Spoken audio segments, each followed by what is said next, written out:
Good morning. I just wanted to jump on and have a quick conversation about the levels of movement that we should get.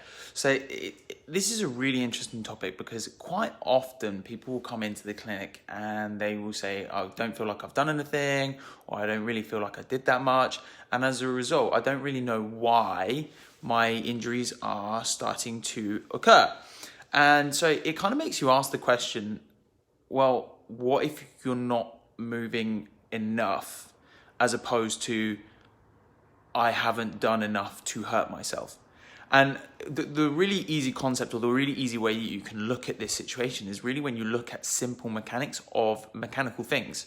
So if you left a bike or a car sitting in its garage for a very long period of time, would it still work the same when you take it back out again? And if the answer is no, if your bike or car wouldn't work the same as if you left it in a garage for 6 months and then took it out and expected it to work exactly the same, why do we feel that our body should do the same thing? And I'll let that kind of sink in for a second, because it's a really interesting concept on the fact that we think that we have to do too much in order to actually injure or upset our bodies. And actually it's quite the contrary. If we're not doing enough, if we're not moving enough and we're not stimulating those muscles, those joints, those nerves, and then we try to move, it's actually much more likely to be of detriment than, say, for example, if we move too much. Because what happens is our body is very good at adapting. It's very good at adapting. Good morning, Anthony. Nice to see you. When our body is basically exposed to the same stimulus over a period of time, it will adapt. And again, there are a few examples that I can use quite easily for this. If you go to the gym consistently and you go every day and you start picking up heavy objects, the likelihood is you'll start building muscle. And the reason that you'll start building muscle is your body has to adapt to those needs. Again, if you run long distances, your body will start to produce blood vessels and capillaries, and your heart will start to grow stronger so that you can actually sustain those types of things. So let's have a look. If you sat on a sofa all day, or you sit behind a desk, what does your body actually do? Your body learns to adapt and change into that environment.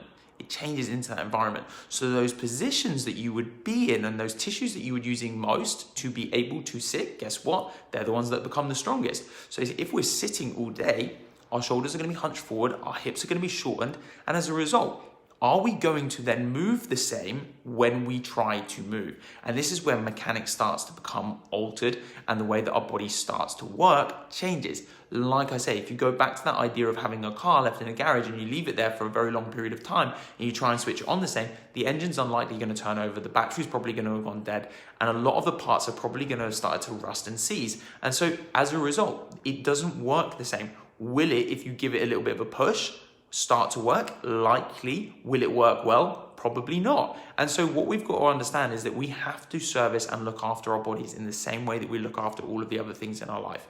Our house, our car, our bodies are all the same. They all need a level of maintenance. They all need a level of work in order to actually sustain. So what is the right levels of movement? Well, the right level of movement is going to be slightly different for everyone. And especially if you're first starting off, if you're trying to start exercise, or you're starting to try and move more, maybe you've been sedentary during this lockdown period, and now that we have this availability to start going out and using the time a little bit better and actually go to places, you may find that actually you need to grade into that. Trying to do too much on your first attempt is going to make you sore and most likely going to start to create injuries.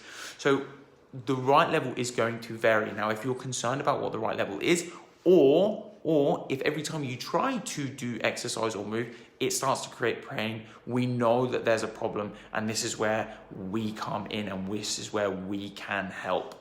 So if you have any questions, if you have any concerns, leave the comments below, because look, we're here to help you, we're here to guide you. We want to help all of our patients, but we also want to make sure that we're educating the public and letting people know that there are alternatives. There are all alternatives out there for improving your health. You don't necessarily have to take pharmaceuticals. You don't necessarily have to take supplements. You don't necessarily have to put anything into the body in order to produce an expression of health. That's because what we know is our body can express health if you give it the right resources. And number one of those things on the list needs to be movement. It needs to be movement. If we're not moving those joints, just like your bike that's sitting in your shed that might not have been out for the last 6 weeks, it's going to start to stiffen up. So make sure you get some daily movement in, whether that's a walk, whether that's some resistance-based exercise, whether that's karate or rock climbing or cycling or swimming. It doesn't matter what it is, your body needs that movement. It will help to unrust your joints, get your brain and your nerve system stimulated, get your muscles stimulated, and overall start to impact your overall health so you can start to be a better version of yourself tomorrow. Have a lovely day, Eastbourne, and we look forward to seeing you again soon.